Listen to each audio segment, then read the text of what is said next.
Y'all know what time it is. It's time for that boom bap breakfast. This is Black Power Media, and you are tuned into the Remix Morning Show. I go by the name of the Ear Doctor. Let me introduce you to your host. Let's give it up for Burn It Down, Kim Brown. And no other than my brother, Kamal K. Franklin.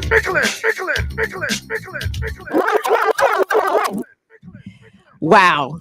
What a bass line. You know what I envisioned when I heard that track right there, Doctor? I imagined Kamal with the El DeBarge in 1983 stepping into the jam somewhere in Brooklyn. Yeah, moose and shit flying off his hair. Looking like a Puerto Rican. Moose. No, he looked like more like a Cuban. Yeah, like Cuban dude walking up in the day. Cuban B. Come on through, Cuban B. Something like phenomena. Something like phenomena. Yeah. Show us how you stepped up in the jam, Kamal. How did you step up in the jam in 84? A little like, tongue up in the mouth going. I hit him with that. Long time. Like, clear the room. Yes.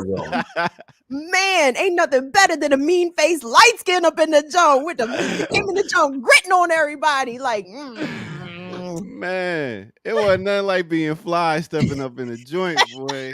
Like, step up in there, everybody looking, you just so sure of yourself. You gotta be. Yeah, gotta be. Looking around, they looking around like what? What's the problem? Is there gonna be a problem? We good? Problems, right? We good. Like, I just like everybody. You ever like to go to parties where you weren't invited to, like house parties when nobody knew you?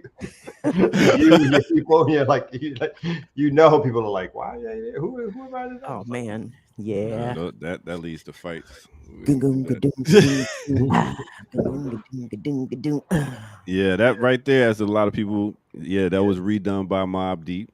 For those who don't know, the Quiet Storm. Yes, yes. Little Kim. Yeah, Queen B. That's what it was. They slowed it down. Yeah. Okay. Yes, it did. Wow. Man. Another New York banger. Yeah. Yes, Hot damn ho, here we go again. Light as a rock. So Kim, was you a wallflower or you went straight to the dance floor? What was your style when you went into the party? What years are we speaking of? Are we speaking middle school, high school, college? Let's go high school to college. Ooh, well, I mean, high school to college, those are big rap years, right? So yeah. No, I'm bringing the motherfucking ruckus. I'm hands up and every. Oh yeah. Okay. No. Soon as I got out of high school, when I was 18 and old enough to go to the clubs down in DC, I would be at the Ritz nightclub on Sunday nights. They had the good hip hop thing. Me and all my friends, we would go down there. And no, we was that. I mean, I'm Gen X. What you mean? It was our wallflower, man. Gen X got on the floor and did the thing. We was dancing. Yeah, we were sweating hard as hell out there. Oh my God. Dear doctor, I would come to the jam, fly, head did, outfit, put an iron on it. You know what I'm saying? Like I had ironed it to start. Yes. And you come out the club, hair fall, makeup running, like you would leave looking nothing like the way you arrived. You got one pick of your back in the day pick. Oh man, you gotta how back in the day, like college? You can do college. Sure. Or even your post-college years when you still was hanging in the streets. And the big question, when did y'all know it was over? Like it was time to stop hanging. Like, you know what? I shouldn't be doing. I know you were a DJ, so you still had a DJ. But when did you know, I shouldn't be in the party as much as I used to be? 28. I totally stopped getting drunk by 30, basically, because no. Really? No alcohol. I can't do it. I started late, so for me it was like closer to 37, 38. But I always looked 28, so I could pass. Excuse me. Well, you was the old head up in the club with the young tenderonis. But I looked like I fit. I look like I fit in. You'd be like, yo, how that gas bill, honey? That's how you walk up on how your gas bill looking. Let me pay that. Y'all can see Kim as a young tenderoni back in the day. Yeah, but clubbing back in the day for young women was a little different because I can think of so many times, again, in that 18 to maybe 21 range, where I would go to a club, talk about DC, the Ritz, DC Live, what else? Quigley's for certain people of a certain age, and just getting molested by strangers. Like, oh man, I hope the bruvs got better etiquette these days, because let me tell you, in the 90s, if a nigga wanted to touch your ass was getting touched. Oh, yeah. Okay, Definitely. like Definitely. that's it. And you can get mad about it all you want. You gonna fight him? Because Especially if you walking through the crowd, like, excuse me. Arm grab. Terrible. Grab him by the arm. Oh, the arm grab. Arm Definitely. grab. Oh my like, God. I'm like, oh shit. Your sweetheart. Yeah, I was amazed at arm grabs. I was just like, oh, I was a little too shy. I was not grabbing nobody, but I was like, just arm grabs. I mean, it was straight up like caveman energy. Niggas would just just grab you. Like, oh, you talking to me now? I'm walking the other direction. What you mean? You won't be like that. Oh my God, help me, Jesus. Last thing to say how barbaric it was. Back in the day, the MCs be like, "Where my hoes at?" And all the ladies be like,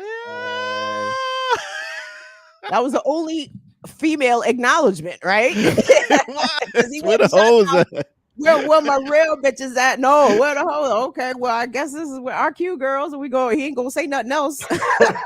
Acknowledging us. I guess that's us. We're the hoes. Well, the best you would get is all you females. Oh, that was the classy way. Yeah. Females in the house. Yeah. I feel like females is a buzzword for me now. Niggas that say females, you got to look at them, give them an extra look of skepticism, because it's woman. I'm not female. I am a woman. But it's a 90s. It's a 90s street. Like, you got to break out. Like, fresh females. You know what I'm saying? I'm saying females. We had broad. We had dames. No, dames is mad old. But see, that's why LL was so popular at the time, even in the 90s, because LL was making respectable records for the women. You know what I'm saying? Like centering women, praising women. You know what I'm saying? That's why LL gets that moniker as the ladies' man kind of a rapper. Yeah, LL was making respectful records for the chicks once he got of age, of course. Even I Need Love was mad respectful for a teenage boy. Oh. He might be the first romantic rapper, right? Yeah, Heavy D and LL. Yeah, they were definitely. But women looked at them differently. No, chicks was checking for Heavy D. What you talking about? Heavy had some moves, yo. I didn't say he didn't. I'm just saying. Come on now. I think you're underestimating the amount of screams that Heavy D. You ain't lying. He was the first. LL and Heavy were treated similarly in terms of the sex appeal women looking at them. That's what you're telling me. I'm telling you there are women who are Fluffy Man fans. Jackie, I'm not saying I'm not disagreeing. I didn't say he got zero play. But I'm saying on the balance. He didn't get LL kind of LL numbers at the time. From what I understand, LL was putting in work around the 5 boroughs. They said LL was putting in so much work around the 5 boroughs, man. Ooh, I can Maybe imagine. Happy D was not putting in a comparable amount of work. I would agree with that. Because he always brought the boys with him, so he had time, you know. But yo, man, it's still not one of the greatest rappers of all time. Definitely. Amazing. Big up to Heavy D, R.I.P. to that brother. And man, died. Who? I thought you said rest in peace to No, Heavy man. D. Heavy D. Oh, his career just died. My bad. Wow. You're bugging. He's such a hater. LL's under a talent contract with CBS. What's he doing? CSI? And he got Rock the Bells radio station. Shows now. Rock the Bells radio station. That's true, which I do listen to. And he got it. Oh, look at that. See? Well, I tell you, boy, you ready to kick his wife. How many CSI shows can he do? I mean, they all got. Big Daddy got the love. But his longevity wasn't as LL. LL had longevity. Yeah. Big Daddy was around for a while, but at one point it just was like, he tried to go to the movies too, and it just was like, no more Big Daddy Kane. Yeah. Big Daddy Kane did that album with his shirt off. And he was like, man, you trying too hard to go for these girls. You got Barry White on your album. You got Dolomite on your album, which I give respect. He brought Dolomite on the album. But I was like, come on, man. Where's the hard rhymes at, man? Nah, yeah, he just stopped. He just fell off. Yeah. But Cool Mo D, not the sex appeal dude, but he felt he, you know. yeah. L actually transitioned into like the sitcoms, the cop. He playing this cop in the sitcoms. He did the standard thing. But it wasn't standard at the time though, because keep in mind, I remember when LO I think got cast in what was it, one of them Friday the 13th movies, or I don't remember what it was. It was something, but it was a big deal for my age range because it was like, oh my god, y'all rappers in a movie, like, and this is years after like Beat Street and Breaking and all that, because it was a long lull basically between those early 80s hip-hop culture movies and then when rappers began to transition into movies themselves. So I remember when Bobby Brown was in Ghostbusters 2 for like 30 seconds. We were very excited to see Bobby Brown in Ghostbusters 2. And when these artists that we had grown up listening to started to get these Hollywood looks, I remember as a young fan, just being really excited for them. And it just ushered in a new era because then all the rappers were, well, not all, but a lot of them started acting. Latifah, Ice-T, Ice-T is the GOAT, man. When it no, Will is the GOAT. I was going to say, who's the most successful rapper? But it was, Will. It's Will. In movies, but TV? Nigga, the Fresh Prince of Bel-Air. Are you high? Okay, I get that, but I'm just saying, as it started it off, I think it had to be Ice-T in Breaking. But Will is the most successful, but he would be considered definitely, the one who went the most mainstream and whatever. But there's a part of me that doesn't consider Will a rapper. I mean, it was like bubblegum, like it was all bubblegum rap and packaged and then just like, here you go. I need you to listen to some there was a lane for that at the time, Fresh Prince album. You know what I'm saying? There was a lane for that. I like, of course, I was much younger, but I loved Parents Just Don't Understand. Parents Just Don't Understand. Parents Just Don't Understand slaps today. And then the other records that he would make, kind of silly storytelling records, like I Think I Can Beat Mike Tyson and Nightmare on My Street. I thought those are quality records. Now, granted, like I said, I was a little younger than y'all. Well, a little younger than Kamal, not that much younger than him.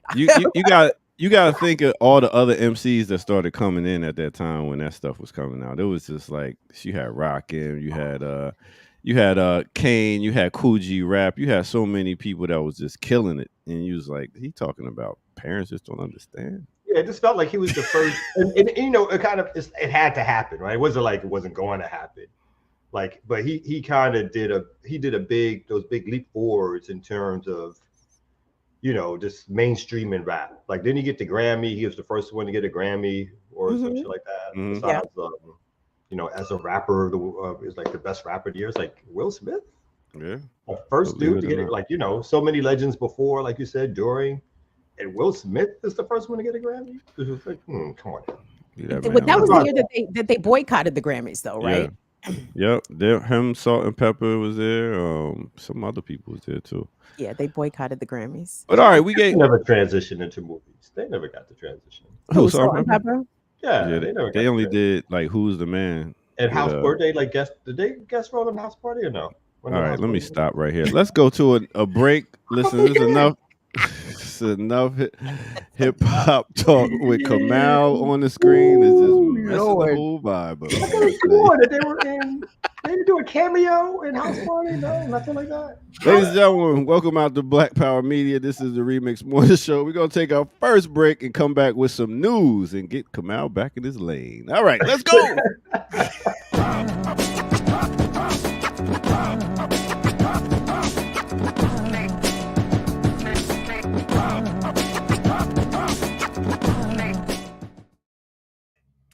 Next, he gonna say Finesse and Sinquist had a cartoon. You remember the cartoon? Nah. Yo, welcome out, y'all, to the Remix Morning Show. I go by the name of the Ear Doctor. And please make sure y'all hit that like button and subscribe if you just stepping into the joint. Wipe your feet off, have yourself a drink, and get yourself something to eat and chill out and enjoy. Because we about to give it to you. Go to patreon.com and drop some change in the bucket. We got a movement coming, and we are about to celebrate our second year anniversary of the Remix Morning Show on 4/20 this year. That's right, 4/20. That's a date. Remember that date right there, because it's coming up. Now, we talking about 50 years of hip hop. I like to give a shout out and a blast to somebody, but we're not just talking hip hop right now. Let's talk about a little bit of this right here. Y'all ready? All right, so who I'm gonna talk about today? No other than the band called Fatback. That's right. the Fatback Band. In case you don't know about them, let me put you on. A funk and disco band that came out in the 70s and 80s. They had hits like Spanish Hustle, I Like Girls, Gotta Get My Hand on Some Money, Backstroking, and right here, I Found Love. And let me put you on right here. They dropped the single King Tim III, which was considered the first commercial release hip hop single. This came out a week before so what was the song? Rapper's Delight. That's right. It came out a week before Sugar Hill Gang dropped their joint. So this was actually considered one of the first right here, Fatback, to drop a first commercial release hip hop single. Now they came out in 1970s on some jazz and New Orleans funk band type stuff, and it was doing their thing. And then it came out to Perception Records, and the hit single was Street Dance at that time. So they dropped that, and then came back with another one and came more on some disco sound. You know, through the times, they was like, all right, we got to hit this, that, and the third. So they hit the disco thing. They came out with Yum Yum, Do the Bus Stop, and some tunes like that, which was really dope. And came out with another song called Party Time. And in 1980, they had their biggest hit with Gotta Get My Hands on Some Money and Backstroke. So these were some pretty big ones right there. And they also had a bunch of different people in their band. They had a band full of like mad people. With that said, they also had over 20 albums, so you can go check them out, and you can see how many people have sampled them and used their music. And big up to them, man. So big up to no other than Fatback. With that said, let's get back to my crew right here on the Remix Morning Show.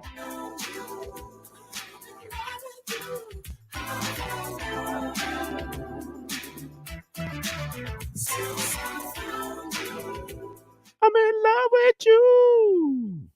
Yeah. I like what that year song. was that? What year was that? What year was that released? What song? The one that you were just playing.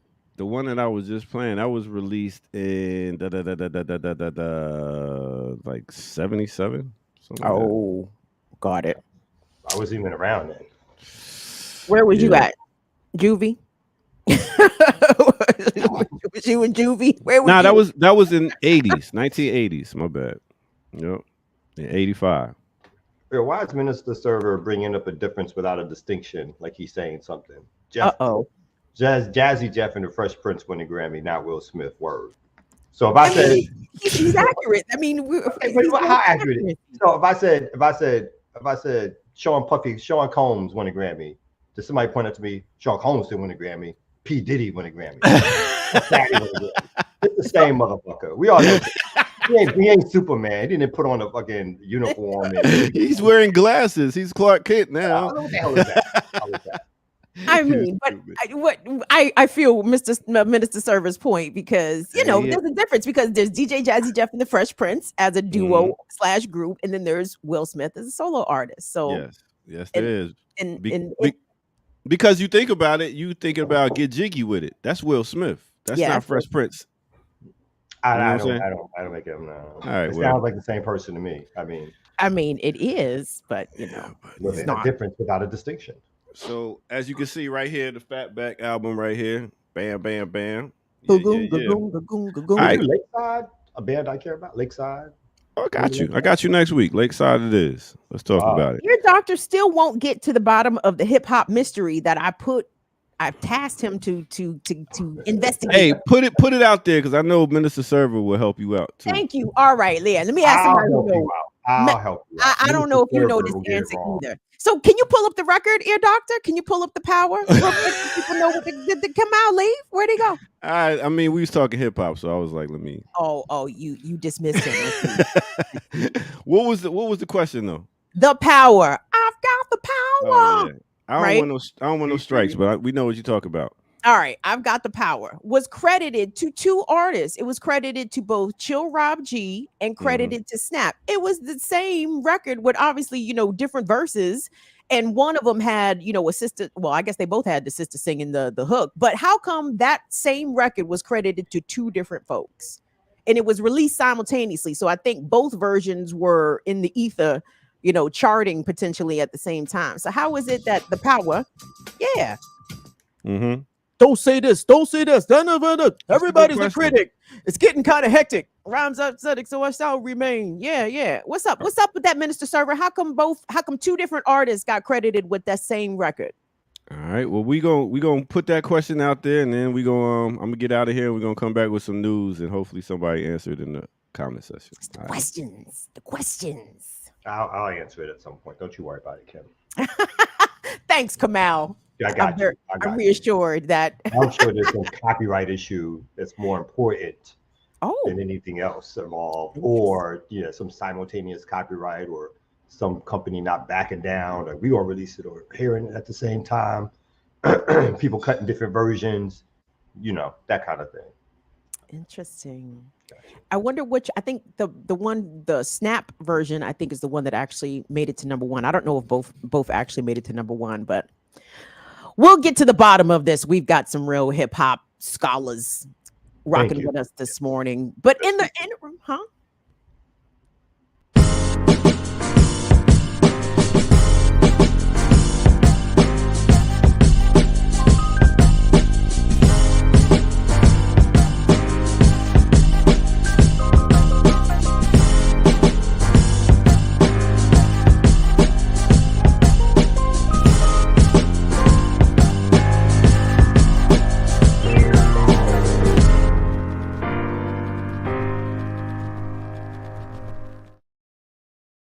could be as good as the best of them or as bad as the worst. So don't test me. You better move over. All right. The good. Big up to Jamil Harris. He said it was released by Chill Rob G from Jersey City, and Snap stole it and released it in the UK. Big up Jiggy Mill. We see you out there. Big up to Juicy City at that. All right. That's what I was going to say. Oh, Snap stole it. Oh shit. This is a mystery. What's up? What did Chill Rob ever get some recompense for his stolen hit record? Somebody's gonna have to do a deep dive now for Kim. She needs more information. This is not satisfying. No. Now there's only just more questions to be answered. There is more questions. Yes, I do have more questions. But thank you so much for supplying us with that bit of those little tantalizing breadcrumbs so we can look further. But anyway, this is the kind of discussion you get right here on the Remix Morning Show on Black Power Media. This is the most dangerous channel on YouTube. Please believe it. Look at the way they suppress us if you don't believe me. My name is Kim. That's Kamal. The ear doctor is playing the cut in the back, pushing the buttons, keeping us on the air and doing the thing. Remixers, we certainly appreciate you guys making some time to join us today. Support the channel. Let's start with the free ways. You can give us likes on this video and engage with all of our other videos by commenting, liking, sharing. If you're not already subscribed to the channel, take a second to do so. Even take it a step further, become a BPM member. You get some access to some exclusive content, or you can just run us some bucks directly via super chats. You can hit us up on Patreon, patreon.com/Black Power Media, or you can, I guess, send us money via the Cash App. Is the Cash App situation rectified there, Kamal? Well, they can get money. I think they can always get, the problem is Jordan don't accept the money once it's given. There's some timeline. So somehow that guy's got to get fixed. I don't know where Jordan. He's not even popping up in the chat no more. He's scared. I think he's taking the money and running. We got to figure out what's happening. He's like one of those smart accountant-looking people.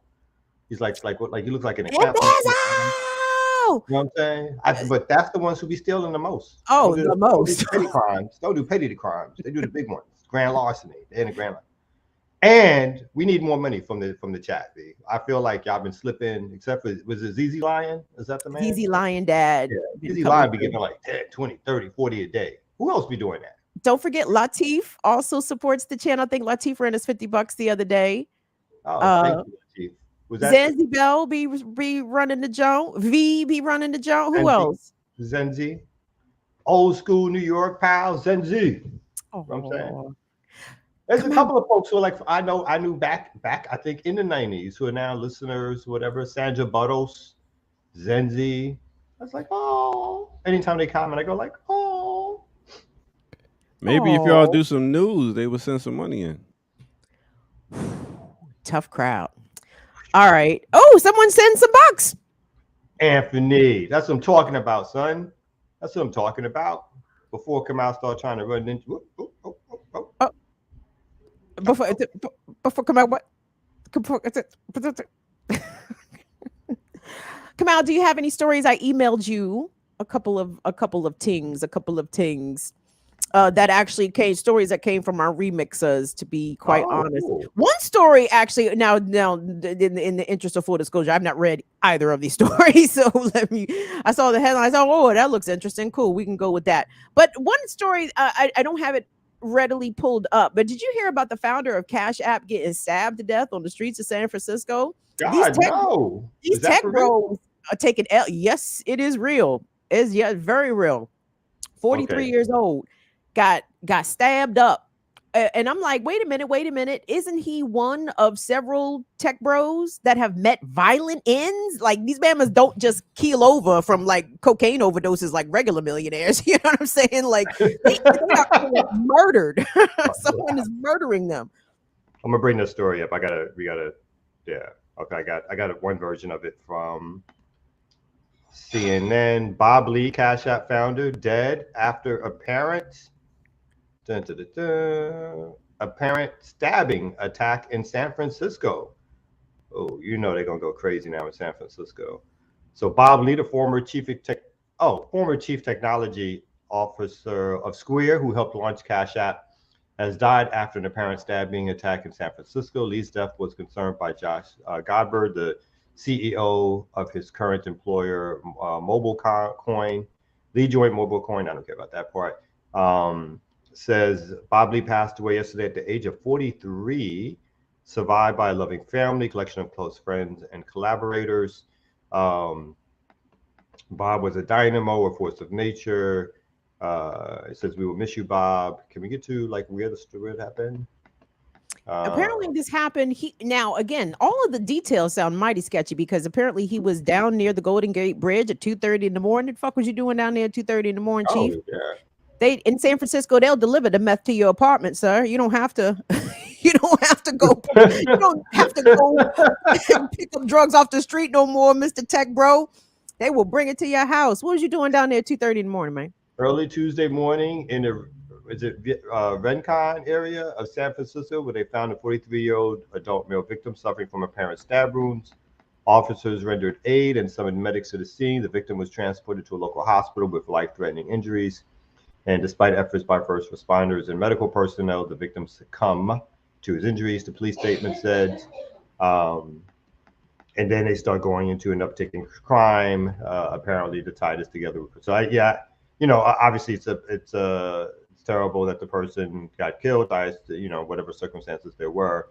It's interesting then that the news, though, tries to use this to point towards larger crime statistics, because of course that leads to calling for more cops. For all I know, this was a personal attack. Wow.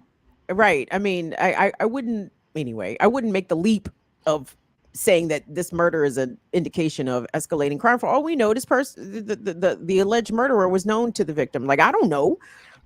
Anyway, but regardless. Maybe at least so few details, and like you said, if it's 2:30 in the morning, and obviously no one deserves whatever. We're not saying that, but we're saying like this.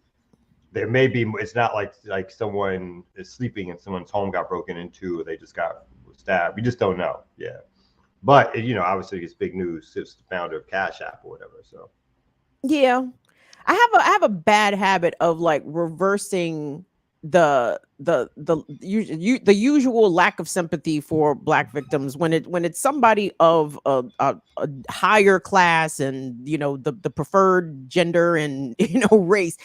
I have to be better with that. Like I tend to not be as sympathetic, because I just reverse the inhumanity of the way that Black victims are usually treated in the media, and I try to apply that to wealthy white victims. And that's not nice. I really shouldn't do that, because people are people, So yeah, people. Yeah. I mean, no one wants to, particularly that he has family and all the rest of it. And so I'm sure that his family's going to miss him. And again, we don't know the circumstances, but obviously it's shocking that somebody who of such wealth is out on the street at 2:30 in the morning doing whatever they were doing, and then this tragedy takes place. Let's say. Yo, in the words of Cameron, ninjas die every day, B.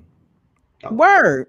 Are you going to continue to do that, though? Is he going to just do that? Is he just going to I like it. I'm with it, you though. You like it? You're with it? I do. I like Ear Doctor coming in as the voice of God. I support it. I'm with it. But what makes to me this particular murder a little bit significant is that, again, over the past year, these tech guys, these very wealthy people who have created names and tremendous wealth for themselves in the field of tech. Now, again, not only are dropping dead, but they are getting murdered, like murdered. Not again, they're not just dying; they're getting killed. Well, who else does it happen to? Oh, some of those crypto founders. There's been at least 2 or 3 of those that have been found dead. I watched a Netflix documentary about one of them who was from Canada. Lord, I can't even call the man's name. But anyway, it was a big investigation into his death. I don't even want to get into it because it's so convoluted. But I to me, it's just significant. It's a significant thing to observe. Let me just put it that way. I think we should just be noting it, not necessarily doing anything about it. You know what I'm saying? Like, who's killing Tech Bros? You know what I'm saying? we're not about to stage the direct action, outside of San Francisco police headquarters. Like, find out who's killing the Tech Bros. No, we're not doing that. But I'm just the Tech Bros. Save the Tech Bros from themselves, apparently. Yeah, I would just be keeping an eye on it. I'll be keeping an eye on it. Unfortunately, one of the stories I sent you come out as a paywall, so I can't even. Don't well, let me see. Let me see what I got for you. So I brought up the stories that you brought up for me. Was one of them the first time the Philly enforces the wage theft law? Yes, that's one of them. But the other one has a paywall, so don't click on that one. So let's start with this one. For the first time, Philly enforces its wage theft law by suing an employer who stiffed workers. I don't think your mic is plugged in. What's up, Caleb? Good morning, young man. How are you? Good. How are you feeling this morning? Good. You sound like you got a little rattle in your chest. Did your daddy giving you some tea and soup and stuff? No, that's my mom. Oh. So when mommy's not around, you just don't get no care. You get supervision. You get supervision. You don't get no actual, Go in your room. Caring. Tell them out of business. So we got to get that. Is my parenting excellent? Am I an excellent parent? Yeah. Oh. Bam. But I mean, I think you might be better now. Because he lets me play. See? You better mute that mic. It's too much. Tell it, young soldier. Tell it. Not on the weekdays. No. Go to your mother. No. All right, there we go. Can you guys hear me? I can't hear you. No, you good. You good now. Can you hear me now? Come out. Yeah, we're gonna get back to the story here. Y'all talking. I can't hear y'all. We have some technical difficulties. Somebody pushed too many buttons. Oh my goodness. He told him to shush. What's the story about here? Because there are wage theft laws on the book, but they are seldom enforced against companies who intentionally don't pay their workers or short their workers' hours or force workers to work overtime and not properly compensating them. Infinite Content, big up, bro. He's sent me this story and I seen it just now. So like I said, I haven't had a chance to read it. I was trying to read the other story that I sent come out, but it has me behind a paywall, so I can't even access it. So let me see if I can pull this up. All right. Well, listen, I know I look good and everything, but let me give y'all a better visual. Jackie Luman. Hey, bonjour. Ma belle Jacqueline. Comment ça va? Lord. I don't know why I think you over. I don't know why I talk to you like you French, like West African French. I'm like, oh, Jacqueline. Ooh la la. I'm sophisticated. Oh, oui, sophisticated and classy. Très classy. Oh my. Oh. A little wee in the morning. How y'all doing? So I got the story up and my audio working again. Should I go with the story? Yeah, go with the story. You're not going to say good morning to Jackie? Come on. I said ooh wee. Oh, my bad. I'm sorry, I didn't hear that. Okay. Didn't hear my ooh wee. Thank you. Jackie knows what that means. That's our code language. I do. Oh, thank you. Code language. I said ooh wee. I said ooh wee. It says, for the first time in 7 years, the city of Philadelphia has sued an employer who broke the city's wage theft laws. The lawsuit represents an escalation of the city's efforts to enforce its 2016 wage theft laws. In some cases, it can take years for workers to get paid after they win a wage theft claim. Some never get paid at all. The law department, which hired a dedicated attorney last spring to handle these kinds of cases for the Department of Labor's Office of Workers Protection, has begun taking legal action to force bad actors into compliance. A spokesman for the Office of Workers Protection said bad actors or employers that broke the law but refused to comply with the city orders and pay workers what they're owed. More than 90% of employers that have broken the law comply, the spokesman said. And then it says in March 2021, Carvajal didn't pay an employee for 8 days of work, owing him $1,105 in wages and overtime. A city investigation found Carvajal had said he would pay the worker $130 a day. So basically, the story is about the fact that they seem to be going after, slowly but surely, corporations who have not been paying their workers. So they set up a special office to do so. What's the name of the company that's being sued? And it's the city of Philadelphia that's suing them, right?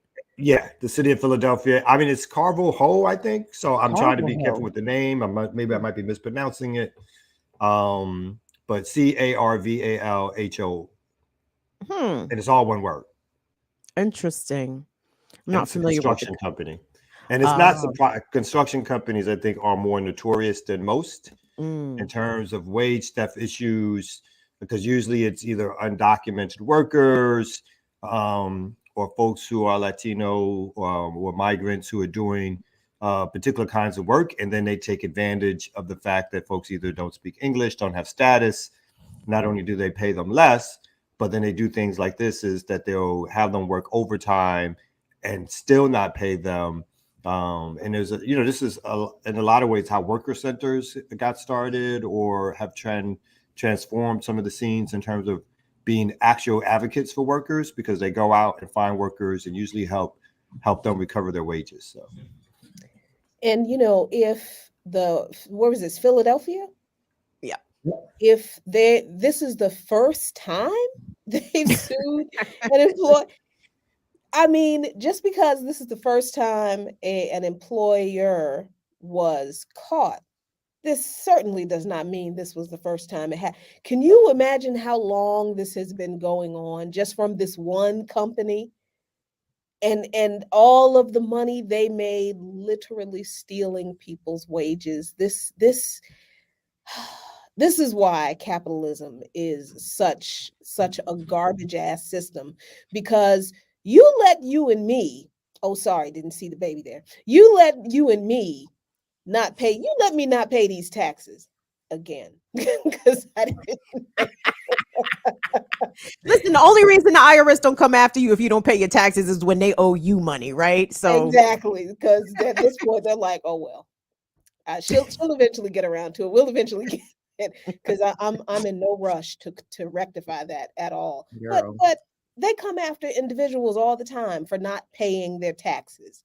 But that they let companies get away with this for how long? Decades?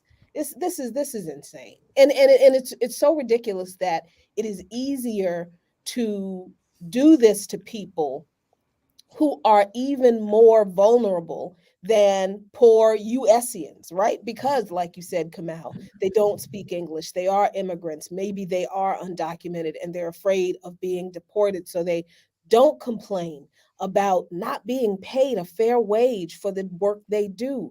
This system is so awful and so evil toward all vulnerable people. I just guillotines, y'all, doggone it, torches and guillotines. I mean, but why do you guys think that in our society, like corporate theft and wage theft is not viewed mainstreamly as like deeply villainous? You know what I'm saying? Like, and I know why. I mean, when there are stories about massive shoplifting rings and retail theft rings, the national news will do an investigation. $1 million was worth of merchandise was stolen out the Nordstroms in an apparent shoplifting ring, a coordinated, and that will make national headlines. But when Family Dollar and McDonald's and all of these ginormous corporations, Starbucks, like when they are stealing their workers' wages, it's like, oh, I guess that's just the cost of doing business. I guess they're smart business people if they managed to exploit people's labor without compensating them. But en masse, the reaction from the public is kind of like a shruggy sort of thing. Why do you guys think that is? I think because folks are trained to accept, like you said, they're trained to accept through news that, street crime, as they say, is something for them to be far more concerned about. Because they'll even spin that, right? When the rings hit the corporations, somebody steals something out of the drugstore, the first thing that they link to that story is like, and this will cause prices to go up, right? It's like, what? So however it happens, it goes back to the corporations. The poor corporations now are suffering, and so therefore we have to pay more for their products. And I think it's just, obviously it's a capitalist system, so it's the capture of the capitalist class saying, hey, don't look the other way. We got other things for you to worry about. Don't you worry about these wages that we're not paying people. Are you raising your hand? Do you have an answer for this? Yes, I do. You remember back in the day when you used to be like, oh, listen, it's like crack. You ignore though, and as a teacher, you ignore those people because they're just too eager. Can't ignore me. Yeah. It's like crack and cocaine. It's white crime and it's black crime. You know what I'm saying? It's like different charges. That's all. There's your answer. But what about the reaction from people? You know what I'm saying? How come people don't get upset when they hear about these wage theft? Because Americans, USians are xenophobic at the core. We are conditioned to dislike the wrong kind of immigrants, the people who come here the wrong way, right? As if the European settlers came here the right way, as if those people who came through Ellis Island, as if they came here, they ain't had no documentation. There was none of that. So there's that part of it, the xenophobia of Americans. But there's also this veneration of rich people, of corporations, that because we live in a capitalist society and people believe this idea of self-made millionaires and the CEOs of these corporations, they earn their billions honestly through hard work, and none of that is true. None of it's true. But people don't want their mythology of America, of American exceptionalism, of wealthy people in America uniquely being able to be wealthy because of some special sauce that America has. So they get special privileges because they worked so hard. They worked hard at exploiting people and stealing their wages. But this is the indoctrination of this country. American exceptionalism is a drug. It's that people love to believe that the men who made and built America, it's a very real kind of thing for these folks. So they're always going to let these rich fat cats get away with stuff that working class and poor folks will be thrown in jail for. Shoot, this country throws people in jail for stealing Pampers for their kids when they're poor. They get a perp walk and handcuffs, and Donald Trump gets a nice escort outside of the camp. Come on now. We're looking into in Atlanta the idea of obviously how corporations and commercial buildings don't get taxed at the same rate as individual homeowners or individual dwellings, right? And how particularly here in Atlanta / Fulton County, this is probably true all over the world, all over the country, that houses are assessed, individual homes are assessed at close to 95 to 100% of their value for tax purposes. But we have these corporations with these huge buildings who get assessed as low as 30 to 40 to 50 to 60% of their appraised value, is so much lower than what the so-called market rate is.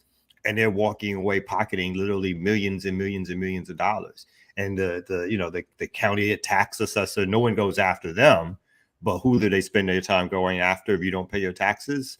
They go after the little people, right? They're ready to throw the little people out while they're giving all these huge breaks to these rich corporations who can afford it, right? And they're just not paying it. So I think the same thing goes. You folks talk about like who do they go after when you don't pay your taxes? It's not the millionaires. It's not the billionaires who go after. Time and time again, each studies show that the IRS targets working class people to spend all their resources as to who they go after if they consider someone not paying their fair share of taxes. So. Exactly. Excuse me. Let's move on to another story if we got any. Big up to the remixers. Thank you all so much for checking in and engaging in the thing. We appreciate it. I got one. What's going on? So parents, parents just don't understand. Little tie-in. Says ambitious parents are spending hundreds of thousands on consultants to help get their kids into Ivy League schools. Report says, I ain't spending no money on consultants. How's that different than what the Lori Law? What was the chick from Full House? Lori Laughlin. Yeah, remember it was the white Look people. Wait a second. I'm sorry, I just remember that story. Do you know how audacious white people are? They had rich white people, especially. They had their children do whole ass fake resumes, fake activities, fake. And then sitting in court, I didn't do anything wrong. I just wanted the best for my child. Oh wow! It's like when they go too far and get that's the part. Like they're so used to doing crime. Yes. That they never know when they're pushing it just way too far. It's like, oops, that part was a problem. Like we've been doing this for years. Now all of a sudden there's a limit. But now when we try to put our kids in somebody else's address to get a better school, then they like, oh no, you can't do that. Yeah. Who's parent? That's right. They locked a black woman up for that. A black woman got arrested. Yeah. I think she is still in jail in Texas for exactly that. My mom did that. That's how I went to a different junior high because she got a fake address, and I went to another junior high because like the junior high around that way, it was like people were there's just a lot of stuff happening. Let's just say that it had a notorious reputation, and she got an address of a friend who lived in a different place, and that's how I got into a different junior high school. And it wasn't just me. There was like a whole bunch of kids, who do it. And everybody, once you started talking, everybody knew it was like, oh, you don't live around here kind of thing. But you're right. I mean, that's what parents will do. But if you get caught doing it, there's a lot of criminal liability associated with it. Which is wild. Like that is even a criminal activity, characterized as criminal. I'm sorry, you were doing something to try to improve your child's educational situation, like that's a criminal act that you should be punished for. But I mean, that goes right back to the critique of this capitalist system where working class and poor people who have to jump through hoops and do all of this maneuvering and getting the hookup and all this kind of stuff to get a little bit of something better, whatever it is for their family and for their kids, that's illegal. But when rich people do it and hire other rich people to help them do it, oh, that's fine. That's just them having a competitive edge. That's just them using their networks. That's gaming the system. They know how to work the system. They know how to play the game. That they're just playing the game. I'm sorry. Oh no. So it says ambitious parents are forking out hundreds of thousands of dollars to consultants to try to get their offspring into Ivy League colleges. It said some parents are paying consultants as much as $750,000 to work on their children's college applications from the 7th grade as acceptance rates plummet. Acceptance rates have fallen as mandatory standardized testing is increasingly shunned by many elite institutions or universities. This says data from FarFest, an advocacy group for equitable testing, suggests more than 1,800 U.S. colleges, including Harvard, NYU, and Stanford, are now test optional, favoring other measures of aptitude instead. And so NYU's acceptance rate plummeted from 15.3% in 2024 with 13,000 accepted from 85,000 applicants to just 8% for recently announced class of 2027. It says just 9,600 students were accepted from over 120,000 applicants. The acceptance rate for NYU's class of 2018 was 36%. And the competitions also upped the ante for parents trying to give their kids a leg up with consultants starting to advise on students' academic lives from the age of 12. It says these schools every year get better and better at getting students to apply. Brian Taylor, and most of these schools do make you pay an application fee. So they make their money even when they don't accept you. Just to look at your paperwork and tell you, no, we're not accepting you. It says for Ivory Wise, a college consulting group, their services include refining coursework plans from the 9th grade, recommending suitable extracurricular and summer activities, and identifying suitable teachers to eventually write recommendation letters. They're going all in. Says the 6-figure layout to get their kids into college adds to the increasingly prohibitive cost of attending those institutions. Bloomberg reported the cost of attending Ivy League schools, including tuition, accommodations, and fees, was pushing $90,000 a year. Hold on. With 4 years of attendance potentially costing more than $300,000. But that's a fraction. That's half of the $750,000 that they're spending on consultants. I mean, why don't you just give the kids $750,000? Tell them go out in the world, go do something. Like, what's the point? Oh no, not you. Khalib just said yes. Give me all that money. He's agreeing. He's a bright young man, right? Khalib know what time it is. What is this about? Is this a status thing? Clearly, it's a status thing. I don't know why these wealthy white parents are spending all. I mean, it sounds weird to spend more money to get the kid into a school where you're actually end up spending less money on actual tuition. But clearly, these children are not the brightest bulbs. Otherwise they would be getting into these Ivy Leagues without all of this extra assistance. So why? What is the point? To say, because they know their kids are stupid. That's why, because they know their kids are stupid and they're lazy and they're not going to do the work that is required to even fill out an application to get themselves into college. And this really just continues to feed into this lie that rich people worked hard to get where they are.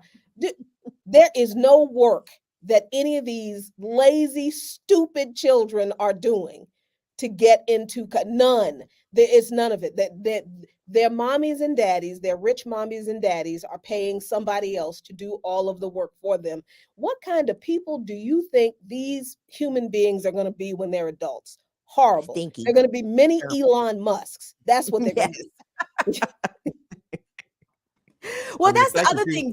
Oh, I'm sorry. Go ahead. No, I'm just going to give a quick side note. It was like the fact that they're like scouting which teachers to get recommendations from. So what high school teacher? It's like, so let's go here for this teacher and not that teacher to get recommendations from.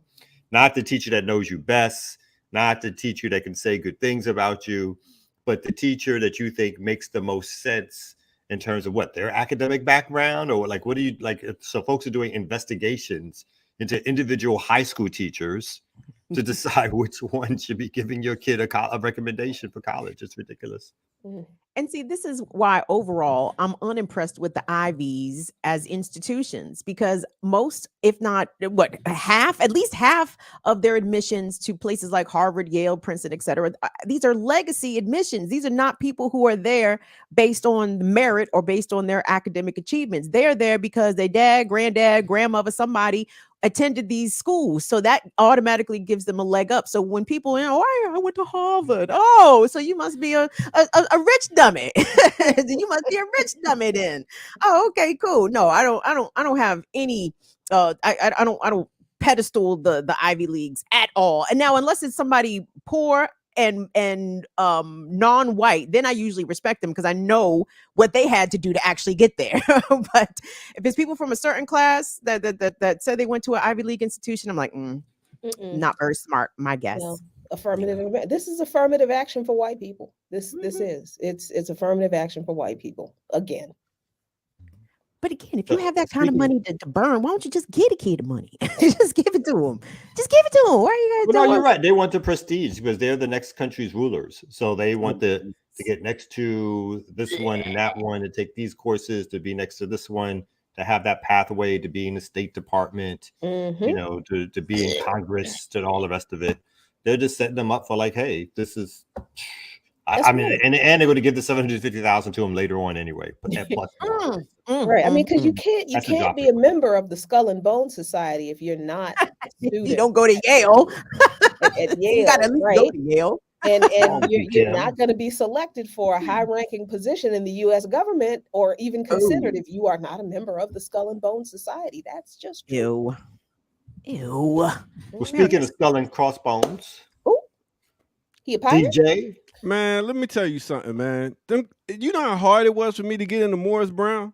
Them Yale people could not come over and deal with what I dealt with at Morris Brown. Come over here and deal with no AC in your class, and it's hot. Come deal with financial aid lines you got to stand in, and then they tell you, oh, the computer's down. You got to wait and go into another one. And then deal with mad students in the class with one teacher. Come on, man. They ain't ready for it. They ain't ready for it. 13th grade. It's like 13th grade. Yeah. What you say? I said it was like going to 13th grade. Like, 12th grade in college. You just went to 13th grade. I don't like that. Morris Brown. Big up Morris Brown.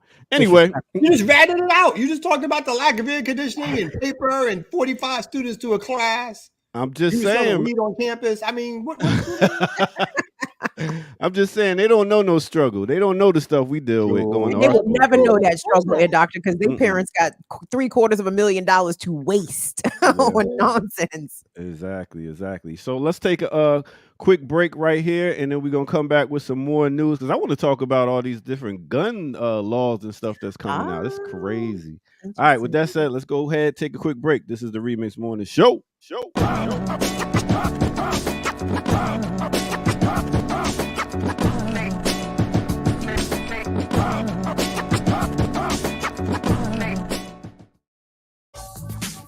What's good, everybody? Welcome out to the Remix Morning Show as we get y'all to get partying and get your day started because the weekend is coming. I hope y'all ready. This is the Remix Morning Show. Like, subscribe, all those buttons down there. Now, we're talking about hip-hop still. It's 50 years of hip-hop. You know I love my hip-hop. So what I'm going to talk about right now is no other than another DJ in hip-hop. We are talking about DJ Chuck Chillout. That's right. DJ Chuck Chillout is a DJ and a producer. He started his career back in New York City on WRKS 98.7 KISS FM in 1982. That's right. He started back when it was 82, back when it was like Run DMC, LL, Salt Pepper, and Slick Rick. At this time, he came out and he did a song in 1989.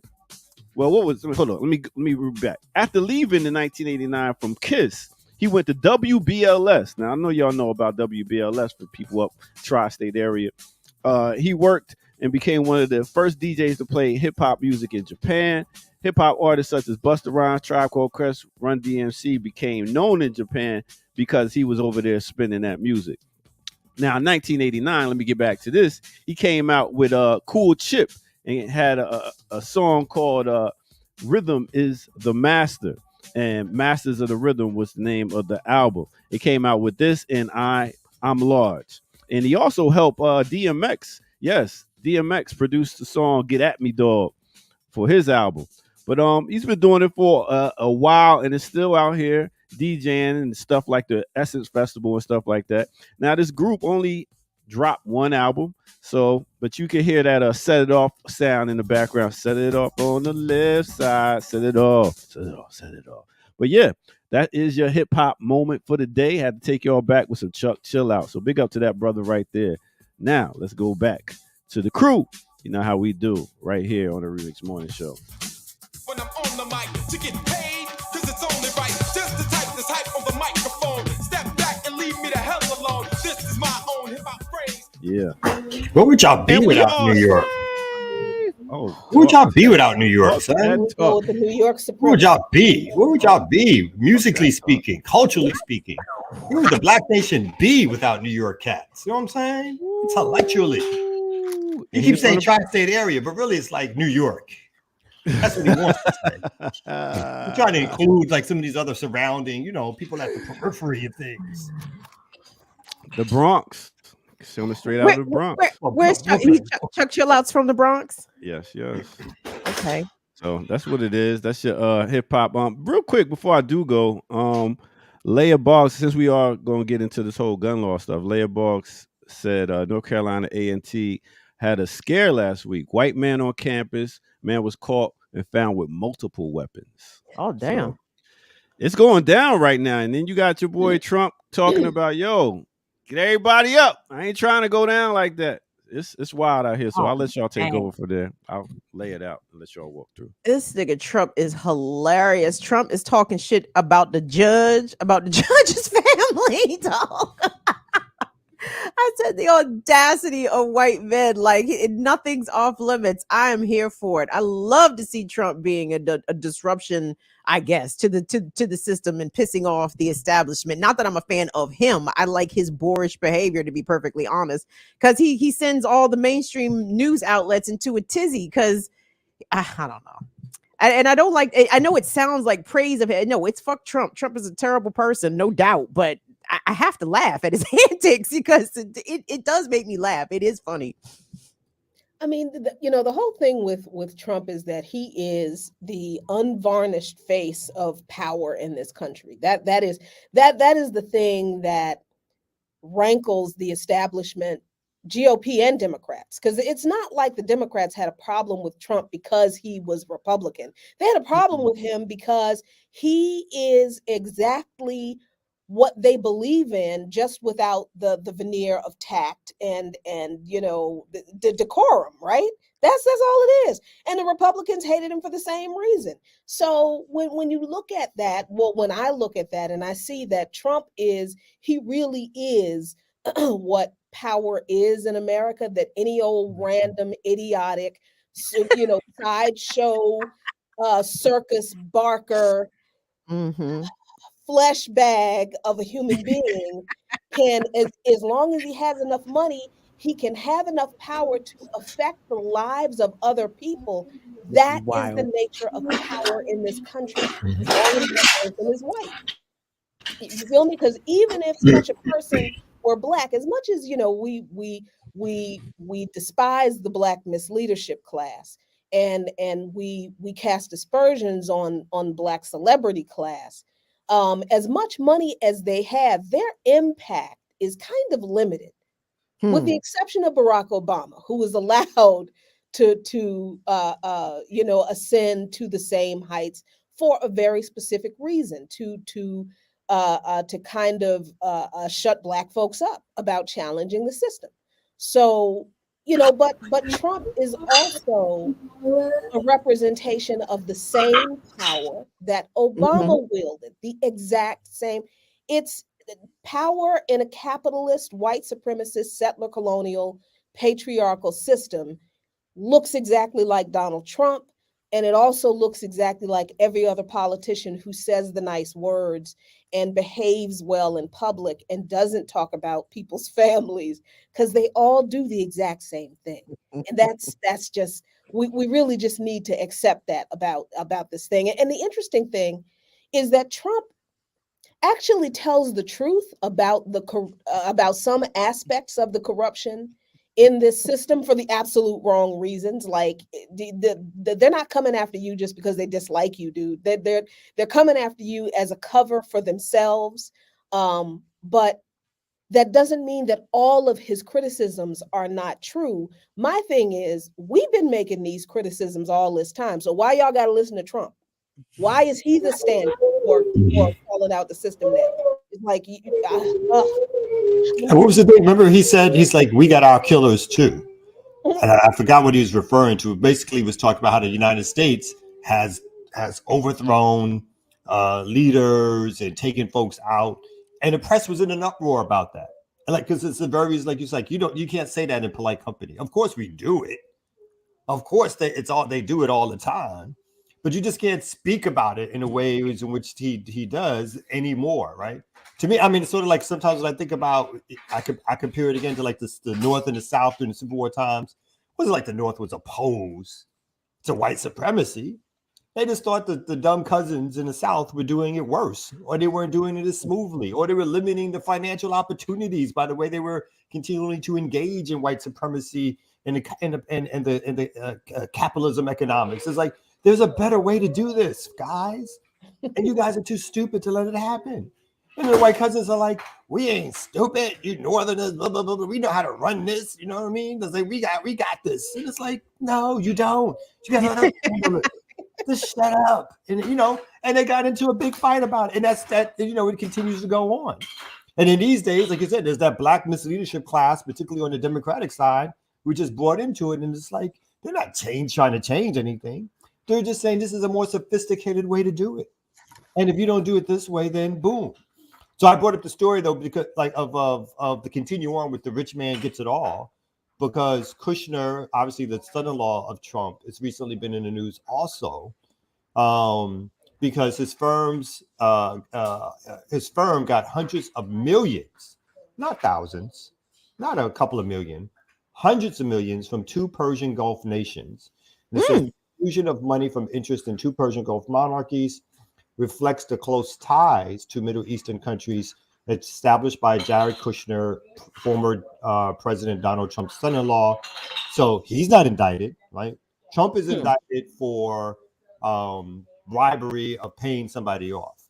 But the real indictments should be at this level, where people are basically getting hundreds of millions of dollars infused in their company because of their close ties to the United States government, both when they were in office and now that they're out of office, and the promises that they're going to make in terms of not necessarily just making profits, but the influence peddling that they'll be able to continue to do once you give them this money. They're giving this money to get close to power. And for most of them, some of these folks, just like they're not even giving, they don't even care what happens with the money. They're not even caring if they get a profit back.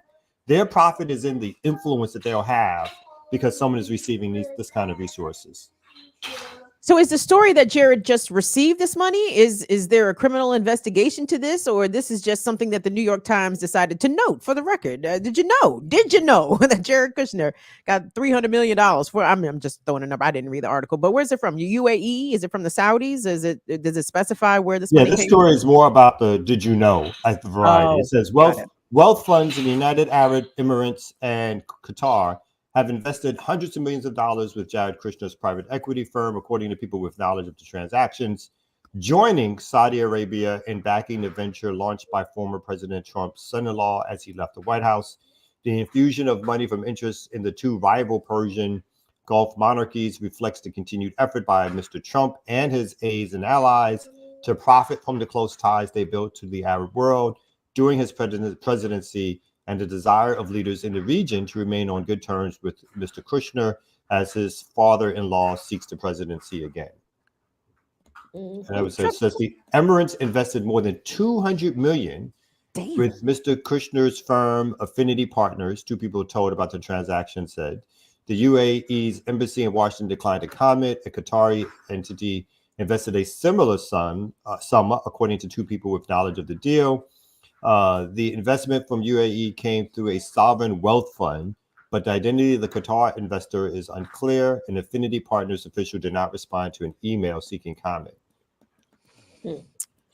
These people are evil, greedy bastards. Jared Kushner. So what you're saying that Jared Kushner's companies received close to $500 million from two foreign entities. Meanwhile, Jared Kushner, I believe, partly owns outright a property management company in which he is a landlord. He's a slumlord. Thank you, Jacqueline. Yes, absolutely. He is a slumlord in which his tenants reside in horrific conditions, and especially in the state of Maryland, particularly, I believe, in the city of Baltimore. Jared Kushner's property management company is quick to evict and to move quickly on trying to get legal evictions on people who are just days, a couple of weeks, maybe behind on their rent. I mean, how evil I cannot fathom this level of greed. I cannot fathom having access to hundreds of millions of dollars and then willing to put out a poor working family out on the street because they was late with their little 600, 700, $1,000. Help And me, then Jesus. blame them for it, right? And then blame them for it. So let me just read quickly these two, because it's that the 400 million is the tip of the iceberg. It says, but the scale of the investments Mr. Kushner's venture has received from the Gulf countries in the range of 2.5 billion, and the timing coming relatively soon after his leaving the White House, are striking and draw criticisms. And part of the criticisms I assume is that that's this when Biden's son got money from Ukraine. That's not talked about in the same way. The newly disclosed investments are not especially large, coming from energy-rich nations whose sovereign wealth funds manage hundreds of billions of dollars in assets. They are far smaller than the commitments made earlier by the main Saudi sovereign fund wealth fund, a 650 billion entity known as Public Investment. They invested $2 billion with Mr. Kushner in 2021. Affinity firms have confirmed that the Public Investment Fund was backing it without giving much detail. And again, it's not so much that these companies are looking to make a profit with these folks. This is about the influence peddling. This is about getting close to the government. It's not about whether or not for the Kushners, this is real money, of course.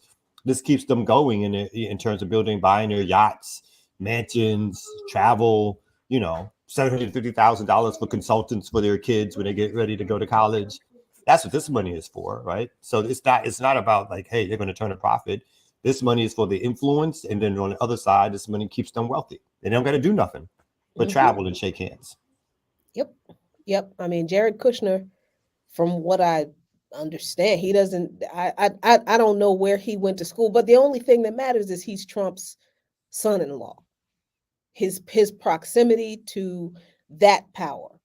And that's all that's required. These people, they engage in the kind of businesses they do where they exploit working class and poor people because they have no idea what it's like to be working class and poor, and they don't care. They believe this lie that they're self-made and they deserve the wealth that they are exploiting from other people. So, when they kick people out, when they evict people, they really believe that well, you know what? They just need to work harder. they just need to work hard like I did. These people are not, I hate to assign a mental illness to them because I think that is a disservice to actually mentally ill people. But I do believe that these folks do not think like normal people do. I think they have a different kind of thought process where logic, reason, and basic humane behavior is just not something that it's not a part of their calculus. So they don't care about the impacts of the things they do on other people's livelihood, existence, and well-being because they're not them. They've never been inconvenienced or had to suffer anything, so they don't care. And I think we need to be real clear that everybody on Capitol Hill, every single one of those people, and all of the people associated with them, the lobbyists, the attorneys, all these lobbyists up on K Street, all of these people, they're not like us. They don't know anything about us. So there is no way they can ever legislate to do anything for us.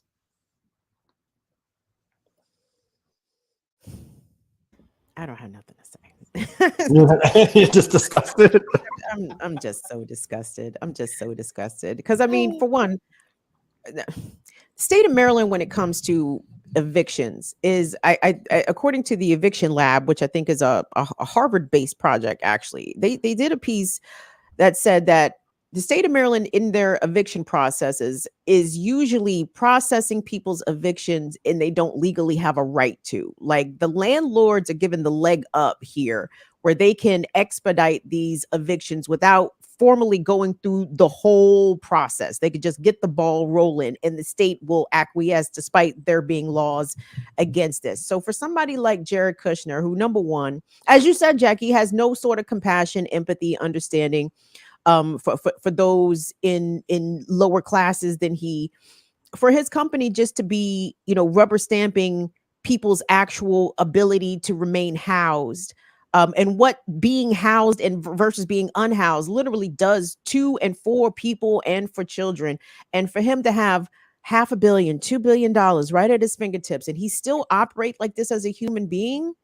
Guillotines, like Jackie said, pitchforks, like it's time to stop coupe la têtes. You know what I'm saying? Niggas need their heads chopped off. Like this cannot be allowed to run.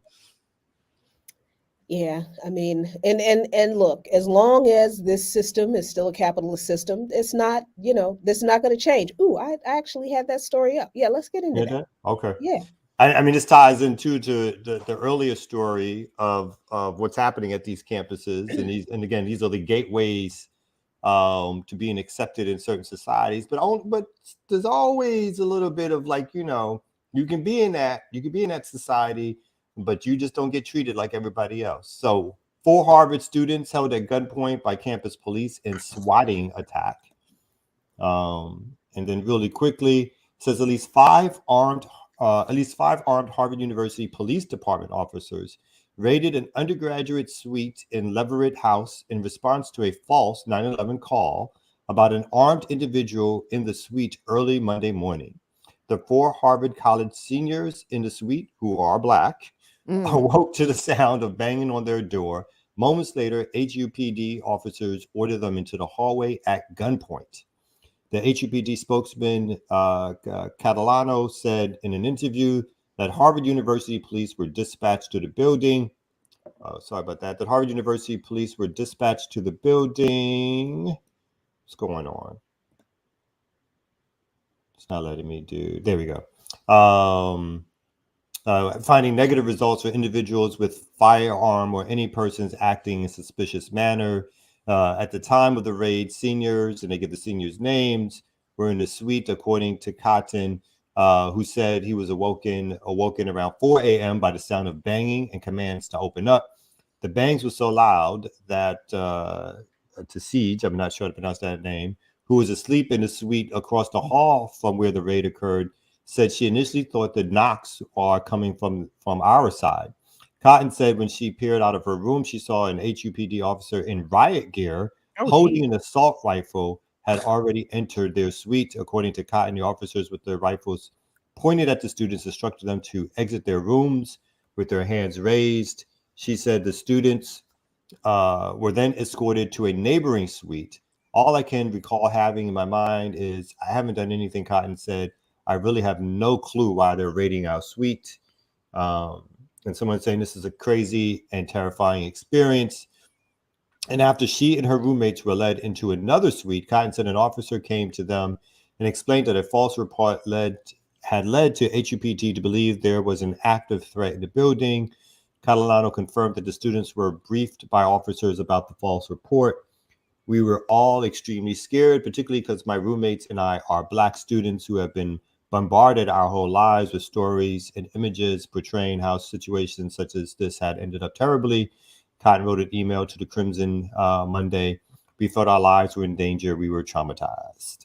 Their lives were in danger. Mm-hmm. And for folks who don't know what swatting is, it is when you call a false report on somebody else into the police. So somebody on campus, somebody on the Harvard University campus called in a false report of some threat and named the room where those Black students were in, which prompted the Harvard campus police to show up the way they did. So I need to know who that student was, and I need them to be held accountable for their bullshit. But someone asked a really great question in the chat. Why does the Harvard campus police have riot gear? Excellent question. And AKs, apparently. Right. So this is where Renee, thanks for that question. This is where the 1033 program comes in, the Department of Defense giving campus police, high school police, school resource officers, their cops, excess military equipment. That's where this kind of stuff comes in. And you know, this is why I think the conversation around gun control and the laws that are being passed or attempting to be passed to provide stricter gun control laws in this country, they're not going to mean anything. Number one, there are more guns in this country than there are human beings. There are literally the population of the United States is around 330 or so million people. There are probably 400 million guns that are already legally owned. And you know who owns most of those guns? The It ain't us. whites. It's not us. And most of those guns actually aren't even owned by the police and the military. So you have this massively, heavily armed population of aggrieved, angry white people who are angry at absolutely nothing, who already have most of the stockpile of weapons in this country. What gun law is going to fix that? None. But then on the other side of this equation, we have situations like this, where there is no place in American society where Black people can be in any context where we are free from the threat of gun violence from the state. These kids are on college campus. They're doing everything right now, supposed to be. They're at Harvard, the highest echelon of higher education. They're at Harvard University, and they can still be subjected to the gun violence from the state because some knucklehead decided to play a prank with their lives.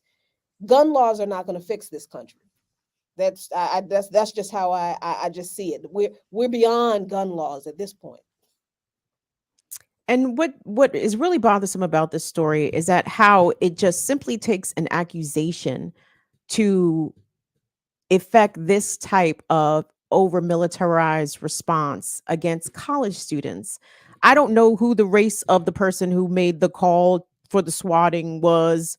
I hope it was not a Black person. It kind of gives this is big white folks energy to do this because again, inherently white people in America understand that the power that they have, all it takes is a word from them to law enforcement versus a Black person's actions, existence, speech, or whatever.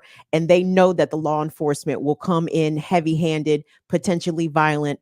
And that is a power that all white people in this country have. And I believe that all of them know that they have it. You know what I'm saying? Because we see the ways in which white folks in viral videos will turn in a switch. That stupid white bitch up there. I'm sorry, the baby there. Okay, he's not. That stupid white bitch up there in Central Park, who called the police on the brother who was bird watching and switched her voice up. There is an African American man, and I'm scared. Like they know that. They know that. And unfortunately, no amount of training is going to fix these cops to make them use common sense. I would think that as if I were, I would never be, but if I were a Harvard University police officer and I got a call about somebody armed with a disturbance and I'm entering the dorm, I'm entering the floor and it's quiet as sometimes college dorms are, and you don't see anything, like these people don't rely on their good common sense. All they heard was somebody Black with a gun and they were in go mode. And they were ready to shoot to kill on site if needed be. And they were perfectly fine with violating the civil rights of these young students and terrorizing them. So, I mean, this is just another example of the ease in which white violence can activate state violence against Black folks just with a phone call.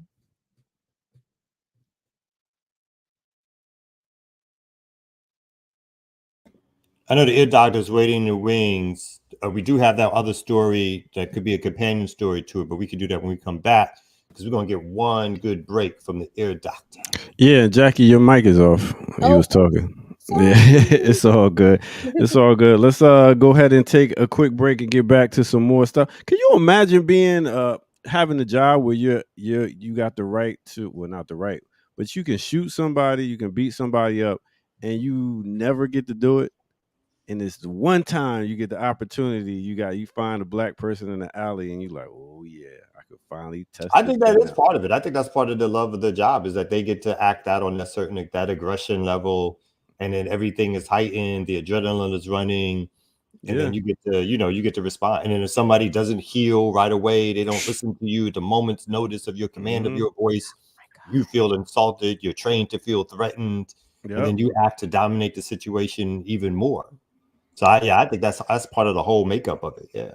Another reason why Cop City should not be allowed. With that said, let's go ahead and take a quick break right here, right now on the Remix Morning Show.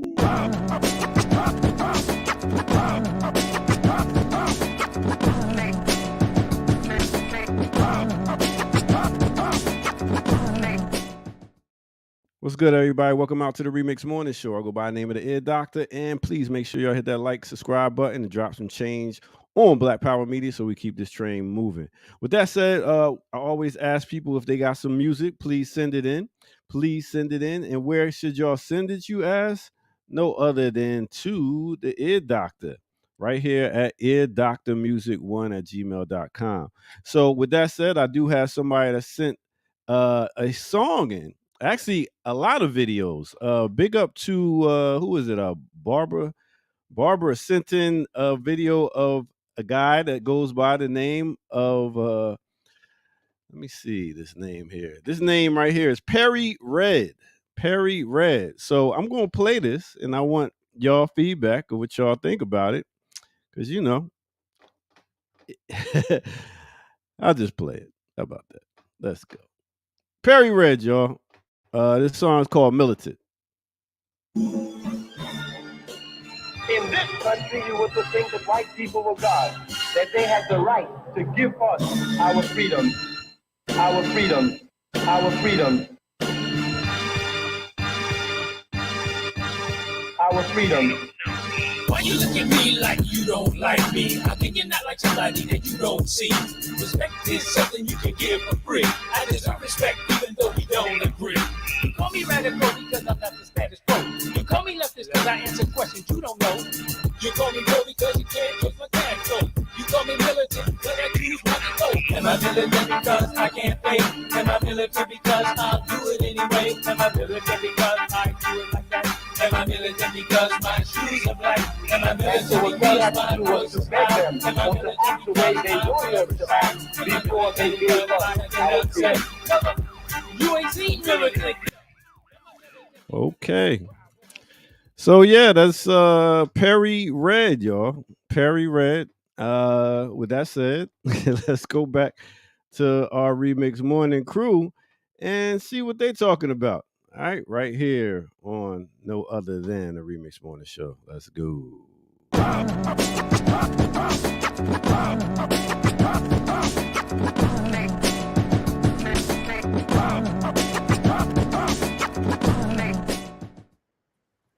He said, "You ain't seen militant yet."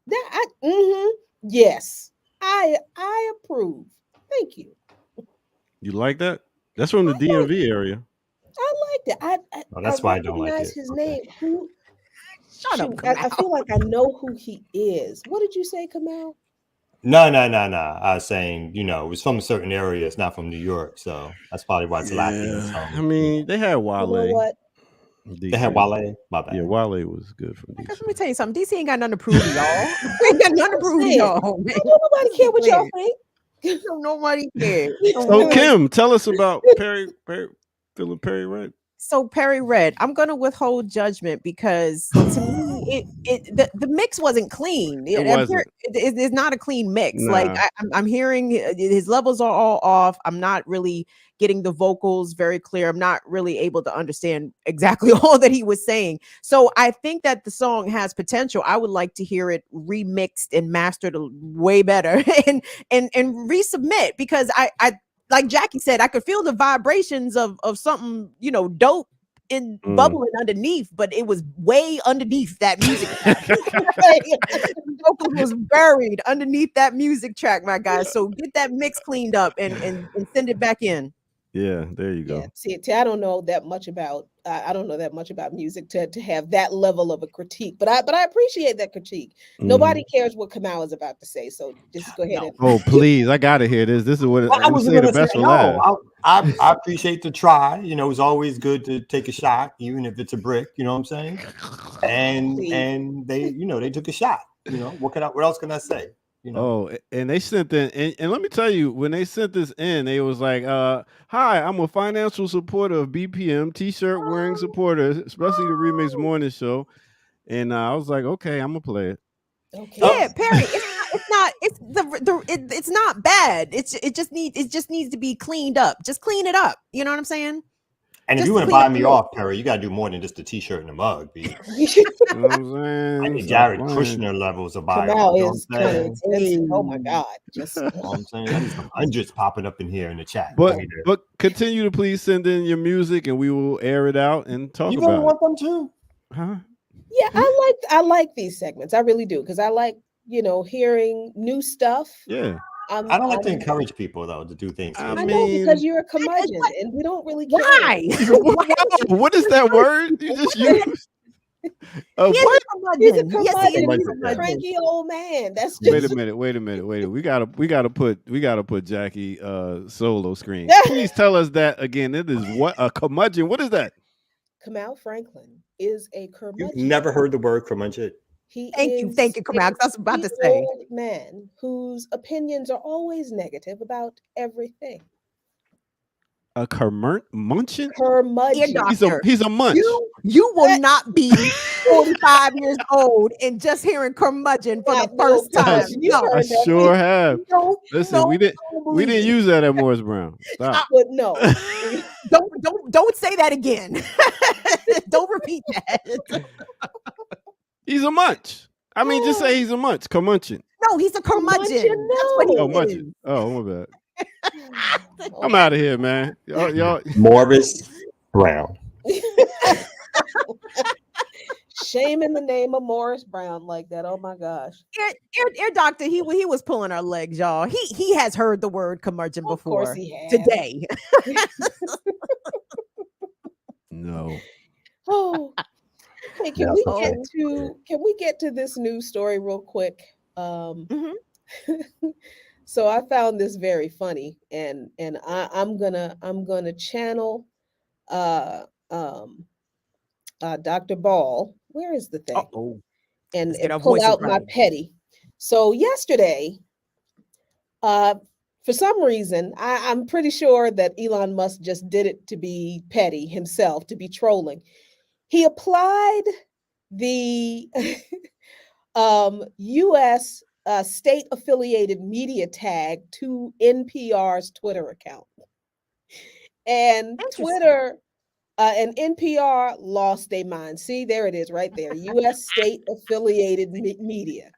Now, remember last year, after the Russian military operation in Ukraine, all of the foreign non-imperialist and some domestic anti-imperialist independent media outlets were tagged with this, Iran state-sponsored media, Russian state-sponsored media, China state-sponsored media, that kind of thing, as a way to tag these outlets as disinformation controlled by the governments of these countries, simply because they may have gotten funding from, some of the governments of these countries. And look, all media has a bias. This idea of unbiased media is bullshit. It's garbage.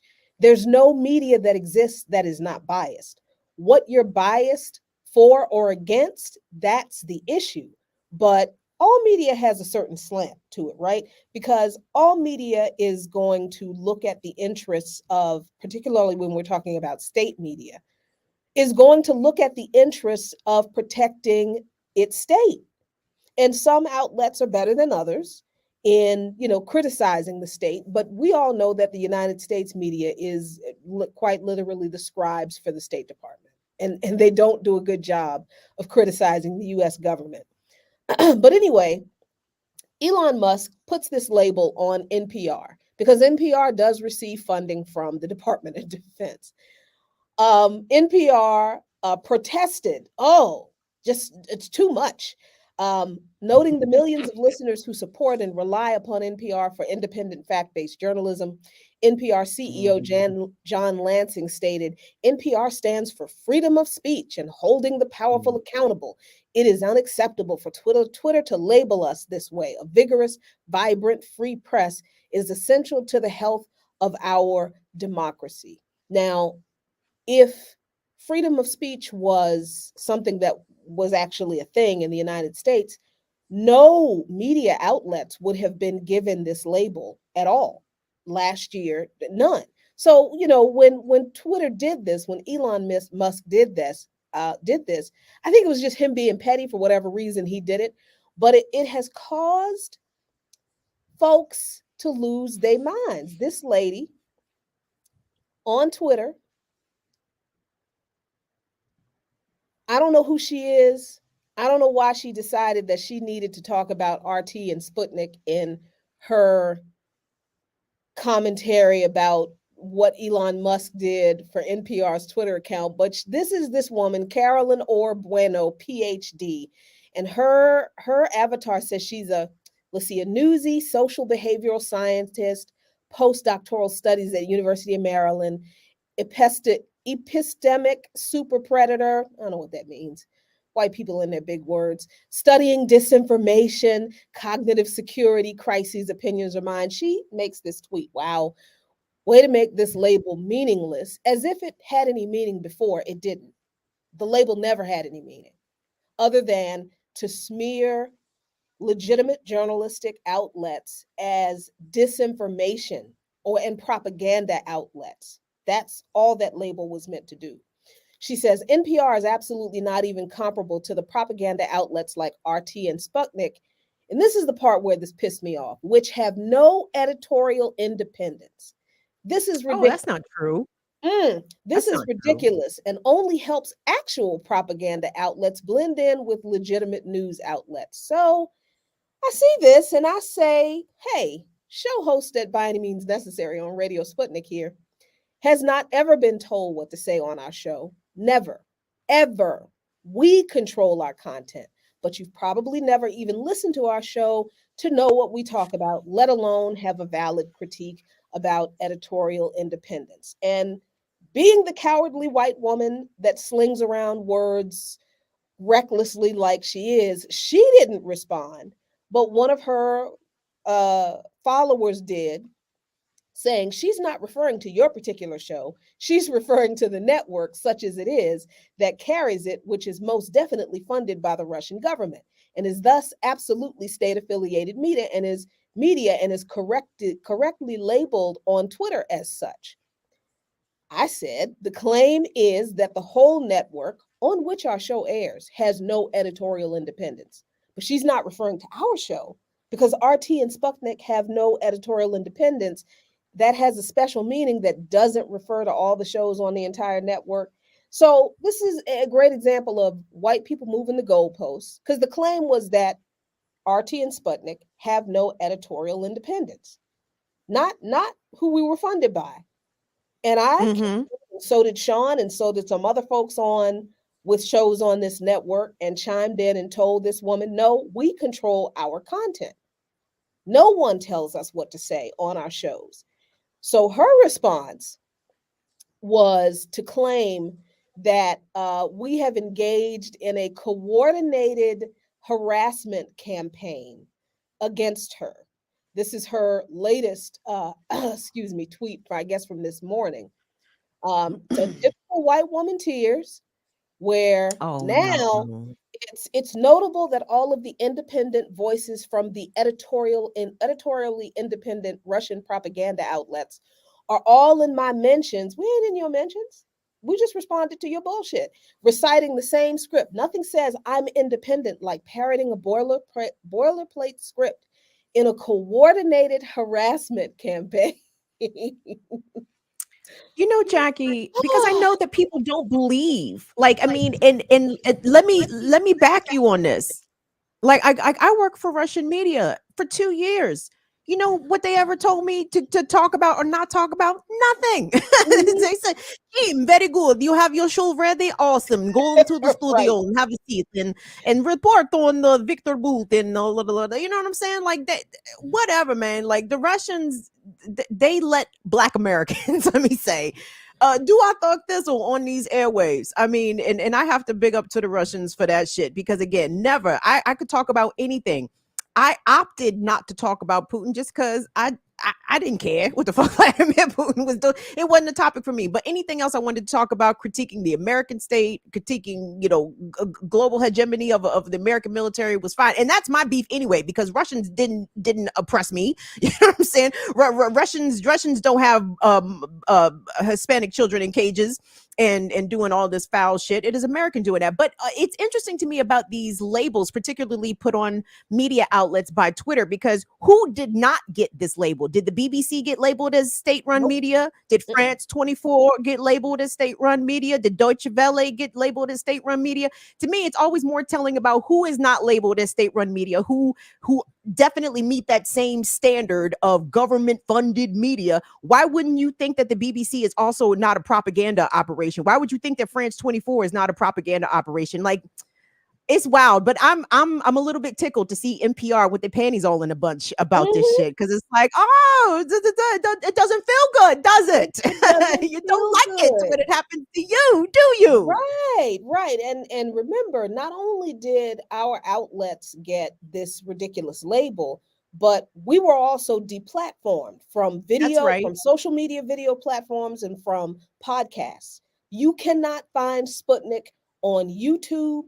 You cannot find any shows on Sputnik on any podcast platform. And we were on all of them. All the shows were on all of them. They were all booted off as a part of this combating Russian disinformation. And they were literally silencing journalists who had an opinion and a critique of the U.S. involvement in this war in Ukraine, that these people, folks like Dr. PhD, Dr. Christine Orr, didn't want to hear. So, that's just, I just think it's just really funny how when the shoe is on the other foot, oh my God, it's repression. But when you're doing it to other people, it's like, well, you deserve it because you're a propagandist. And you know what? And to your point, Kim, the one time the editor-in-chief tried to tell me what to write, because I do the talking points at the top of the show. I get like 7 to 10 minutes to say whatever the hell I want. And one time, dude was like, I know that you want to, teach people history and everything, Jackie, but we are a news show. And I just kind of sat there and I'm like, yeah, you really can't tell me what to say on my 10 minutes. And I fully expected to be fired that day. That was like, they're gonna fire me. I really should have said that. But he was like, okay. Let me tell you something, Jackie. First of all, you're never gonna get fired, because as many times as the Russians will come in there drunk off their ass after lunch, I assure you, your monologue was not enough to get you fired. Because anyway, but yeah, go ahead. But for real, these people they be toasting up in here. It's hilarious. I looked in the refrigerator one day, and it's just like, what are y'all doing? What is girl? This? One of the bosses came over from Moscow. And in the morning, hey, good morning, hello, privet, whatever. Okay. Then nigga went to lunch. Nigga came back, couldn't talk. Like, I'm telling you, the liquid lunches are a standard cultural practice in Russian work life. I'm telling you, and not cheap shit either. These people don't play. These people don't play. Girl, that's on Vladimir's dime. It's nothing but the best. So when I say Vladimir Putin be paying this mortgage, girl, and he lets me say whatever I want, we have complete editorial control over all of our content. Yeah. And when they do it, they consider it, when they do censor other people, they being people like NPR, the Times, and the rest of them, or the ones who are, if not state affiliated, state adjacent media, which basically, again, even if they don't get money directly from the government, they parrot the government's lines. They keep the news information within a certain boundary of what they consider to be an acceptable way to talk about things. And that's why people have to go to other news outlets that are so-called foreign outlets, because if you speak truth to power here, then you get sidetracked or put into a box as an extremist or radical, or your views don't have any standing here. And so what else are folks supposed to do except to go to outlets which are going to allow them to express their real concerns about how American racism and white supremacy and militarism works? It makes no sense whatsoever. So again, this part of this fight between these crappy right-wingers and liberals, is that there are times, when the right-wingers will do something like this, where it's like, just for shits and giggles, right? They're doing what? They're like, like, you get money from the government too. Boom. Why can't you be labeled as such and such and such, right? And then the liberal class gets all heated and in uproar, because they're like, look, you dumb cousin, you're doing it wrong again. You're exposing things you're not supposed to be exposing. We all know this, but why would you say it? Why would you tell it? Like, why would you start in a battle inside the family kind of thing?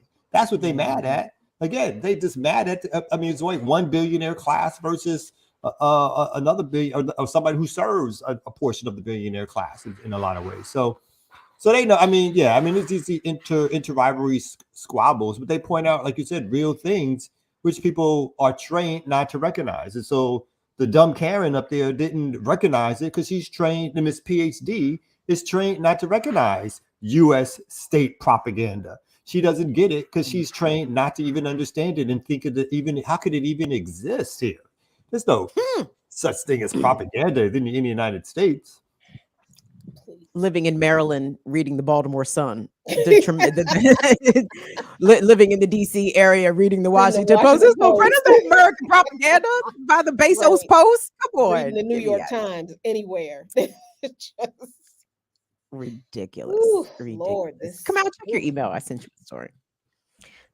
No, that's interesting to me, Jackie. And again, a lot of these people who make those sort of comments and critiques, like the deplatforming part, I don't think that they fully grasp what an attack on free speech that has been, and the chilling effect that it has had on media, especially independent, non-mainstream media outlets. Like, this is a period that I think we're going to look back in history and realize that, that this was a point in which the fascism continued to rear its head and get further emboldened, when regular so-called educated folks don't even recognize the level of censorship and the narrowing the marketplace of ideas that this misinformation attacks on Russian and China media is going to put us in. So I don't know. So we're in interesting times right now. I think this is going to be a pivotal moment when we look back in history. Oh yeah, for sure. I pulled it up. So what's up with DeSantis? What that is? Somebody ran us some money. Who that? Put that back up. Who said that? Oh, Latif. Thank you, Latif. Thank you, Latif. We appreciate you so much. Kamal, can you thank Latif, please? He ran us money. How much was it? You know what? Just say thank you. I think my thank you should only go to like 30 or more. Then I will say thank you. Just don't take it back, Latif. Don't take it back. Don't withdraw that. Don't cancel that one. Don't cancel. I'm just joking, Latif. Can't take Brooklyn anywhere. Thank you, Latif. Albany projects nowhere. Thank you, Latif. Thank you for your kind, small but considerate donation. We appreciate it. It's consistent. Latif is a consistent supporter of this channel. That's true. So That's true. So we thank you, Latif. Jackie and I thank you sincerely. Mm-hmm. So this is an ear doctor story, believe it or not. Ear doctor and I were talking about this before the show, and he said something. I don't know what I don't think he called him DeSantis. I think he called him something else. He said, "Did you hear what DeSanto did?" I said, "No, what'd he do?" He said he did this. So let's get the update here from Tampa Bay 10, I believe. Abortion bill. The governor signed off on another bill facing criticism. The governor signed permitless carry into law, which allows people to carry concealed weapons without a license. Aaron Prestigian joins us live in Tampa this morning with the latest details. Aaron. Yeah, Florida will join 25 other states in allowing what's called permitless carry. Essentially allows people who legally buy guns to carry it on them concealed without an additional license or training, which is required at this point until this law goes into effect. Now, that is as long as the record is clear of disqualifying factors like a history of violence. Now, those in support say Americans have the right to carry a concealed weapon without what they say is red tape, but gun control activists accuse the governor of ignoring public opinion.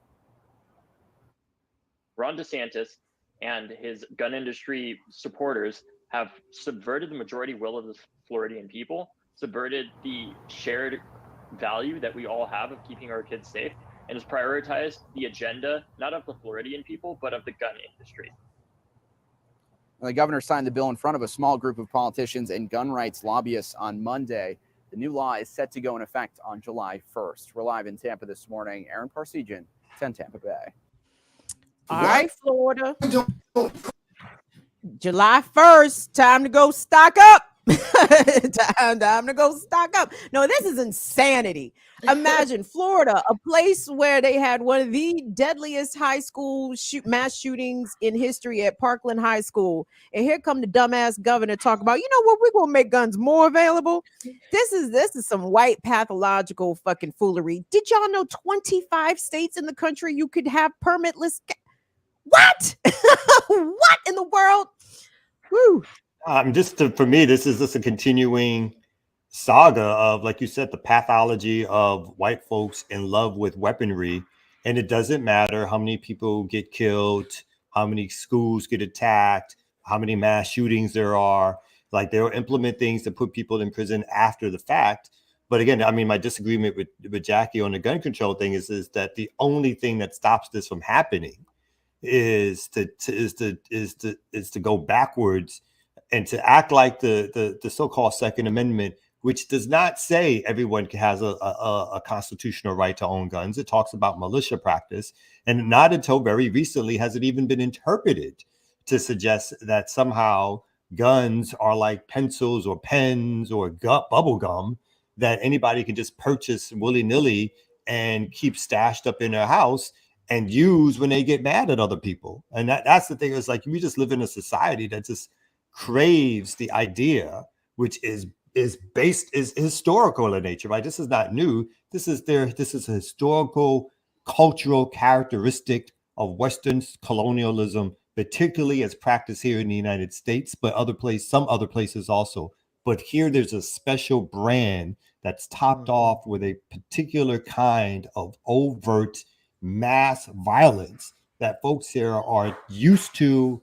I don't want to say innate, but just trained into, and they somehow think this is logical, and this is what's needed, and this carries the day here. This is like crazy to me that any second you can lose your life because you got into a disagreement with somebody, because somebody gets mad enough to feel disrespected and pulls out a gun, or someone's having a psychological issue at a particular point, and for whatever reason, they decide to take it out on literally dozens of other people who had nothing to do with it, or somebody has a racist agenda or whatever it is.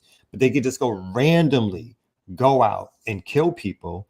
And we don't think that that's something as a general society, as white folks in particular, don't think that's something that society needs to deal with in mass by stripping away that kind of armed weaponry out in the street. And instead, they think now arming up cops even more so, having them storm into places with vests and high-powered weapons and so forth is the response, and the only practical response to have. It's really a pathology at this stage.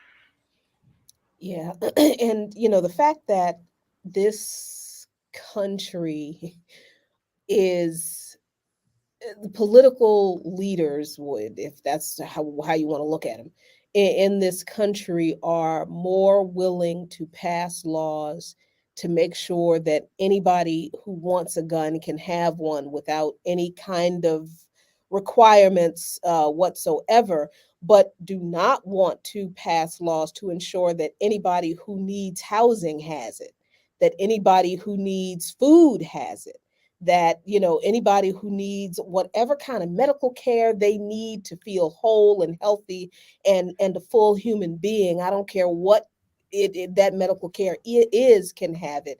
They don't want to legislate that, but they're more willing to do this. You know, Dr. King said that a country that spends more money on warfare than on social uplift is approaching spiritual death. This country has been spiritually dead since 1776.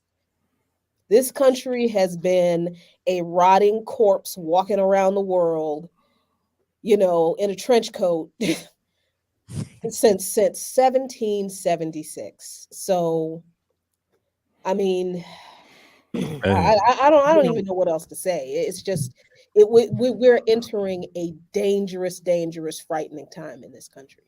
And more so dangerous for Black people because, you know, we allegedly have constitutional rights. We allegedly have civil rights. So I would imagine there are going to be Black Floridians that are going to, you know, to take advantage of this law and go and arm themselves. The problem is that even if there is a whisper of a Black person armed in public, if they have a cell phone or something on their person or in their hand that even potentially resembles a gun, they are immediately a target. And I think that it's going to be Black and brown folks, civilians legally carrying their firearms per this law are going to be murdered. I hate to even say it like that, but I think that this is going to be an excuse by the cops and the racists in Florida to take target practice out on legally gun carrying Black and brown folks. Man, it's an oligarchy full of curmudgeons. It's a what? It's an oligarchy full of curmudgeons. Now, full of who? Oh boy. So I even hear in Tennessee that they about to allow the teachers to have guns. Yeah, the law just passed for the teachers to have guns in Tennessee due to what just happened. Because the answer is always more guns. More guns. That's always the answer. And teachers absolutely don't have a bias toward marginalized students. Teachers absolutely don't have a bias toward penalizing Black, Latinx, poor, queer, trans students. And oh, Jesus. Bad times. Bad. 25 states, y'all. Half the country you can buy a gun without a permit or training. And I don't live in one of them states. What kind of fucking nonsense is that? Like, I wish anyway. Let me shut up. But anyway, that's wild. That's wild. Isn't that weird? 25 states, half the country, you don't need a permit to buy a gun. And also, I think it's 26 states, pregnant people cannot legally get an abortion. There's a correlation there. I don't have the time nor the smarts to put that together very quickly. But you can't get a driver's license without taking a test and getting a learner's permit, having a little period of time where you have to drive responsibly, can't even drive without a person in the car. What kind of moral contradiction? My guess is that a lot of the states that have the abortion restriction are also the same states that have loosened these gun restrictions, which is wild when you think about it. There you go. There it is. There it is. And Casey, you're right. Wait till the first teacher kills a kid. I mean, how these kids be running up on these teachers? That teacher's gonna be like, "Oh, word, you picked the wrong one today." Oh man, but you know what the answer is going to be? Arm the students. Yep. That's going to be their solution. Arm the students to guard themselves against the teachers who are shooting them randomly, and the teachers who have been armed to stop mass shooters from coming in. It's always going to be more guns. Who's next? Give this custodial. But again, like you're right, because the first people that they're going to arrest when they see with a gun, if someone reports them with a gun, is going to be the Black folks. So you may have a right to carry, but you ain't got no right to carry because you're going to be shot up. The moment they start to see your gun, you are far more considered suspicious in the act of committing a crime, or you get some report on them. So yeah, it's not necessarily because the folks with the bigger weaponry are going to still come and treat you like a criminal, even if the country has already given you the legal right to carry a gun, right? Look how they did them Harvard students with just a whisper, an accusation of being armed. They came in, SWAT team, AKs, everything, and them kids ain't. Please, can I make another plea for a foreign husband, non-European, please, not in Europe, in the continent, preferably South and Central America is acceptable. Maybe the Caribbean. To take you away from all of this. Please.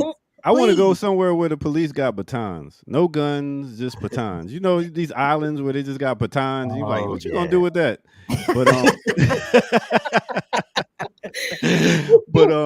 but yo, it's about time to get out of here, man. Another beautiful week starting off April right here on Black Power Media with the Remix Morning Show. We thank all y'all for tuning in, and make sure y'all tune in again in the morning time. We still got some more with Earn Your Liberation, and we still got some more shows. Check out Jackie Lukeman, check out Burn It Down Kim Brown, and yeah, check out Sundays with me on Sunday.